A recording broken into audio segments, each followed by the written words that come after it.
Sauber! Nochmal richtig gut gehen. Oh, das ist klar warm. Guten Tag. Wir sind hier der Till und das ist der Klaus. Vera. Das ist der Bodensee hinter uns. Und wir sind Bregenz und jetzt laufen wir gleich los. Und so in 10 Tagen, 14 Tagen sind wir vielleicht am Königssee. Ein bisschen Glück brauchen die drei und die passende Thermik. Den Rest hat Till schon eingepackt. Schließlich ist das nicht seine erste Expedition, aber doch eine besondere. Geh mal. Einmal die bayerischen Alpen von West nach Ost durchqueren. Per Fly and Hike, also in der Luft und notfalls zu Fuß. Ein echtes Abenteuer, für das Till die richtigen Begleiter gefunden hat. Vera aus Österreich und Klaus aus dem Allgäu. Ich meine, der Klaus und ich, wir kennen uns Ewigkeiten, aber eigentlich gar nicht so gut. Also wir haben jetzt nie was Längeres zusammen gemacht, aber wir sind irgendwie so Seelenverwandte. Also wir haben jetzt auch nicht darüber gesprochen, was wir tun, um uns nicht in die Wolle zu kriegen. Und Vera, also die macht halt sowas einfach auch gerne. Das ist auch wahnsinnig zäh, gell?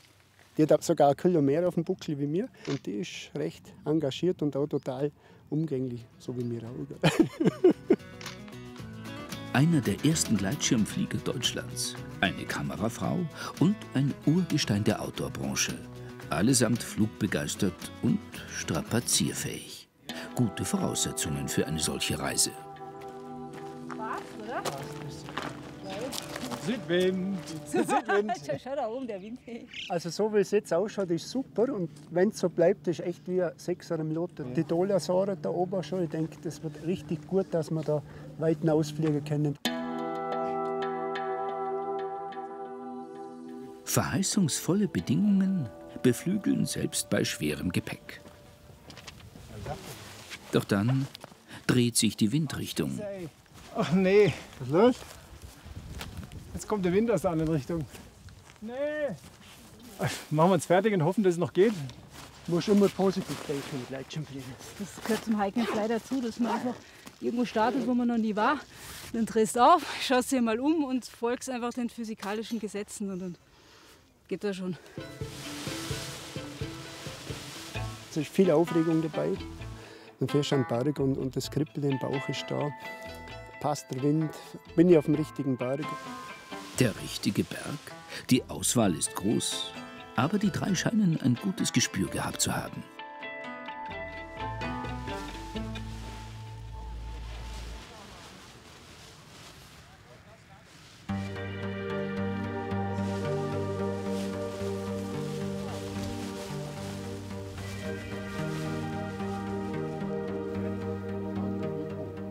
Das Tolle ist halt, der Gleitschirm, wie ein Segelflugzeug auch. Wenn ich irgendwo hinfliege, wo warme Luft aufsteigt, Thermik, und die steigt so schnell auf, dass das Aufsteigen schneller ist als das Eigensinken von meinem Schirm, dann gewinne ich Höhe.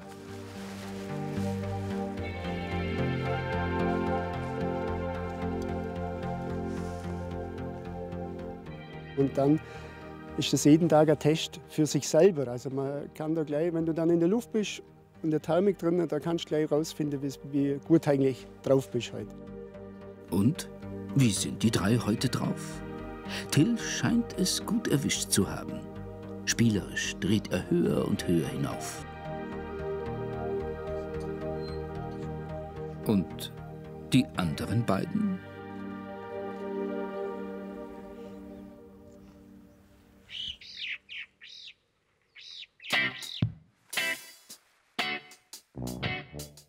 Während Vera noch kämpft, versucht Klaus einen neuen Start. Derweil Till galant entschwebt. Aber wer davon fliegt, fliegt nicht unbedingt am längsten. Und schnell wird klar, worin die eigentliche Herausforderung bei dem Projekt liegt. Beim Zusammenbleiben bzw. sich wiederfinden.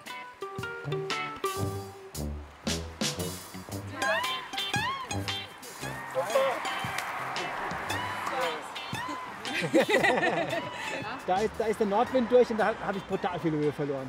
Der Schwerpunkt ist ja jetzt da nicht, dass wir das innerhalb von einer Bardeck durchfliegen, sondern einfach auch, dass wir miteinander in Bewegung sind und laufen, gell? Wie viele Gelegenheiten die drei in den kommenden Tagen noch zum Laufen haben, wissen sie noch nicht.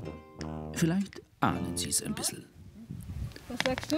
Ja, ich denke, dass die Wolke, dass da einfach kalte Luft da rauskommt. Das wird jetzt vielleicht dahinter, regnet sogar irgendwo mal aus. Ich hoffe, dass wir auch noch feucht werden. Mit dieser Aussicht kommt die Vorsicht und die fliegerischen Ziele werden kleiner.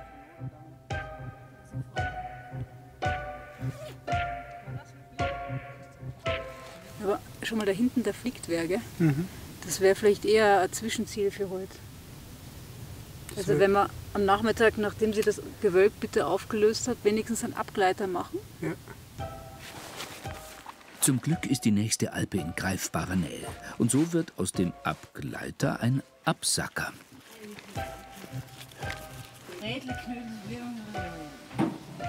Ich habe bloß einmal zu ihnen gesagt, was ist, weil das ist ja kein Zugang.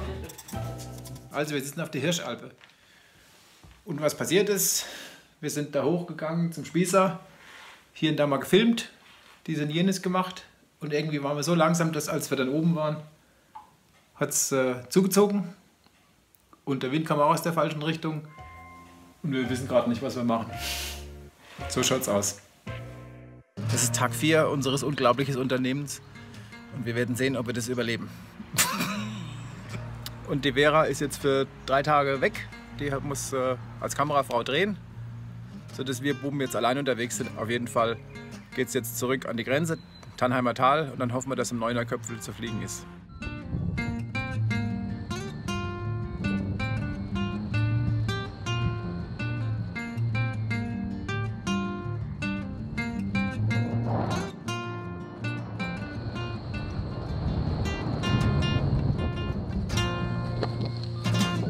Wie ihr seht, sind wir nicht in der Luft, sondern wir sind immer noch im Tannheimer Tal, sind nochmal abgesoffen,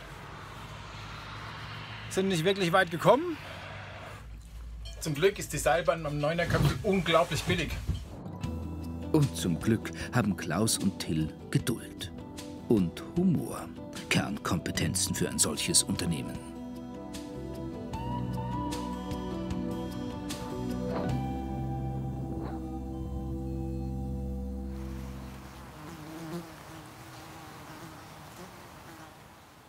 Und natürlich wieder mal auf der Straße. Gehen jetzt vor nach Lermoos und hoffen, dass wir da eine Runde fliegen können. Und wieder einmal liegt der Schwerpunkt eher auf dem Hike statt auf dem Fly. Bis es plötzlich wieder klappt.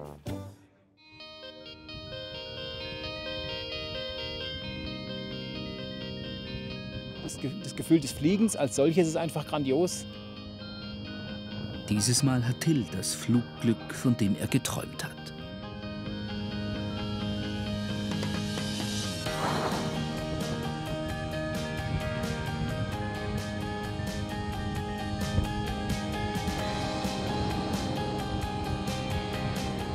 Ganze Wettersteine von oben anzuschauen, das ist einfach, das ist ein großes Privileg. Es gibt wenig Aktivitäten, wo ich so extrem im Hier und Jetzt bin wie beim Fliegen. Also ich denke an nichts anderes. Ich bin total fokussiert und auch nach dem Landen ist so, als wäre die Festplatte neu formatiert. Da wuppst alles viel besser. Also so ein großer Psychostaubsauger. Bis oben drüber den ganzen Grat entlang geflogen.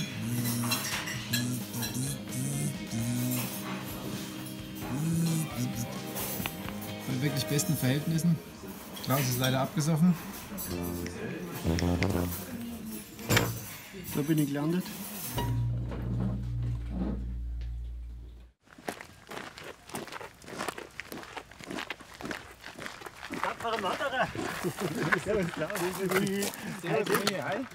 Ihr habt ungefähr die Hälfte geschafft vom Weg vom Bodensee zum Königssee, wisst ihr das? Nee, also haben wir nicht so verfolgt. Wir denken immer von Tag zu Tag. Na, ich habe vorhin mal geschaut, das sind so Luftlinie grob 150 Bodensee, 110 Königssee.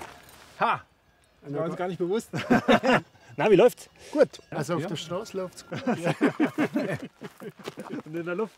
Ja, das war gestern ein bisschen, bei mir war es ein bisschen ein schlechter Tag. Ich habe ein bisschen nach dem Start mit meiner Ausrüstung gehadert, habe ein bisschen, ja, meinen Flug abbrechen müssen.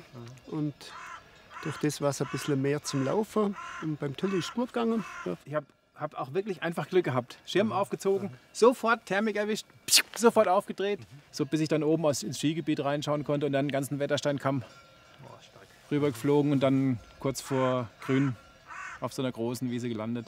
Und dann bist du wieder dazugestoßen. Ja, dann geschummelt. Aha. Ja, ich habe mich noch mitnehmen lassen, weil das hätte ich, glaube ich, erreicht, dass wir wieder zusammen sind. Und Aber jetzt darf ich ein Stückchen mitwandern. Gut, dann gehen wir. Zurück zum Hike and Fly und Till und Klaus. Etwa die Hälfte der Tour vom Bodensee zum Königssee ist geschafft. Das Wetter ist ja noch traumhaft, aber Die Wettervorhersage für Flieger, wohlgemerkt, ist eigentlich eher vernichtend. oh, okay. Also heute noch okay. Man sieht, da hinten kommen schon die ersten Zirren rein. Kommt jetzt von Westen eine Kaltfront. Es gibt einfach Wettersituationen beim Fliegen. Da musst du, bevor es losgeht, am Boden sein. Wenn eine Front kommt, wenn der Föhn durchbrechen kann, wenn sich ein Gewitter aufbaut, lieber eine Stunde zu früh am Boden oder gar nicht erst starten, als Risiko eingehen.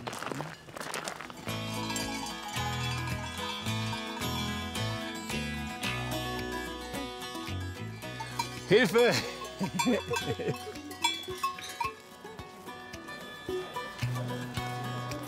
Das Wetter jetzt schlecht wird, habt ihr schon einen Plan, wo es jetzt konkret weitergeht. Mal, laufen, laufen, Kurs Ost. Also dann gute weitere Tour bei euch.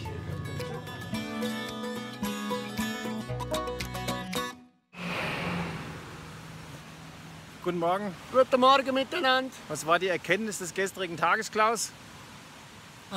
In der ruhigen Natur ist es leichter zum Wandern. Als neben der Straße. Ja. Immerhin gibt's heute wieder Natur satt. Ja, das ist super. Also, Till hat immer was zum Erzählen. Jetzt haben wir uns aus vom Tempo aneinander gewöhnt. Das war gut. Am Anfang hat der Till, der hat durch seine Expedition einen wahnsinnig harten, schnellen Schritt drauf. Gell? Und jetzt sind wir aneinander gewöhnt. Ich weiß nicht, ob ich schneller geworden bin oder eher schon langsamer. Gell? Und das ist gut. Und dann nachts, wenn wir da im gleichen Zimmer schlafen, da sind wir schnarchen ähnlich. Das ist ja ganz wichtig. Gell? Wir haben beide Oropax dabei, aber haben es nicht gebraucht. Boah, war das hart. Aber noch härter war die heutige Wanderung. Wie weit sind wir gelaufen? Schon über 30. Schon 1400 Höhenmeter. 1500.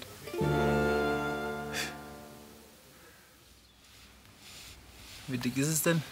Das sieht man schon ganz gut. So, Tag 8. 8? 8. Ja, genau von der Woche sind wir in Bregenz los. Und leider geht es dem Klaus nicht so gut. Ja, ich habe irgendwie mein Schienbein ein bisschen lediert bei der vielen harten Lauferei und jetzt klemmt das alles ein bisschen. Klaus macht einen Ruhetag, Vera übernimmt. Weil die Vera, die ist nämlich auch wieder da. Hallo.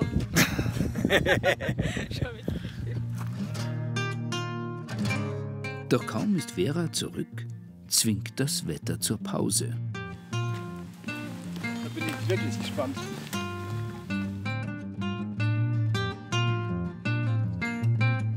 Inzwischen sind die beiden nämlich im Chiemgau, wo Till wohnt. Und die eigene Heimat von oben zu sehen, das hat natürlich was. Noch ein bisschen höher und dann rüber.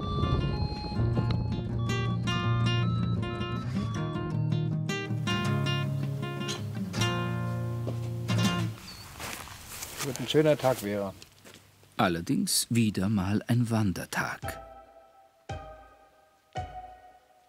Und zwar einer, der es in sich hat. Bei bestem Flugwetter mangelt's an legalen Startplätzen. Wenigstens ist Klaus wieder einsatzbereit. Was ist denn jetzt hier? Schneizlerei. Gemeinsam tüfteln sie den Marschplan des restlichen Tages aus.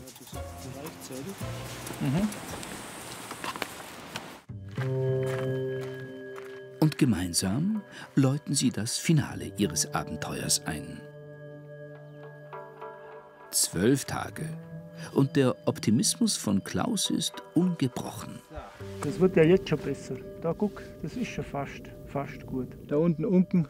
Kann man den ganzen Weg, den wir gestern gelaufen sind, sehen. Dann unten am Saalachsee vorbei. Für mich ist auch ein Teil des Ganzen, dass ich, wenn ich dann da oben bin, dass ich dann einfach mal sitze und schaue erstens die schöne Landschaft genieße. Wenn es nicht drauf geht zum Fliegen, stehe ich gleich wieder unten. Viele Etappen haben die 3 zu Fuß zurückgelegt. Und jeden einzelnen Flug haben sie genossen.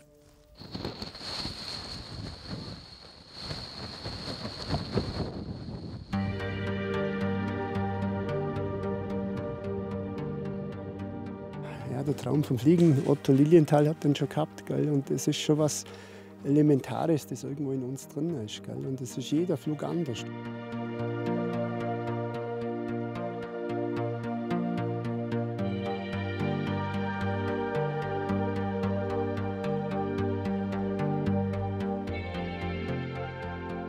Und so haben Till, Klaus und Vera auf ihrer Reise ganz unterschiedliche Flugerlebnisse gesammelt.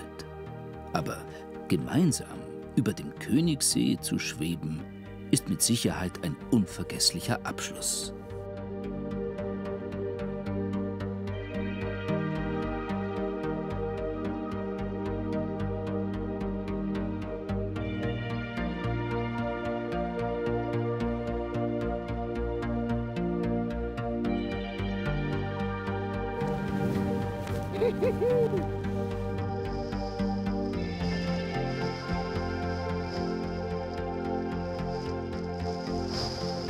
Jawohl, jawohl, jawohl. Sauber! Wie geil, ne? Super nice. Königssee! Yeah. Geschafft! Und wir liegen uns immer noch in den Armen. Gleitschirmfliegen hat nicht nur was mit Leistung zu tun und Aufdrehen und Thermik und Streckefliegen. Gleitschirmfliegen hat ganz viel mit Erlebnistiefe zu tun. Auch wenn sie nur knietief ist. Tapfer, Till, echt tapfer. Weil wenn das Dinge sind, die wirklich von einem Herzen, von eigenem Herzen herkommen, und wenn man die sich dann verwirklicht, dann macht das, glaube ich, richtig viel Spaß. Das war richtig cool, muss ich sagen. Ja. Ja, und jetzt alle einen Schritt zurück.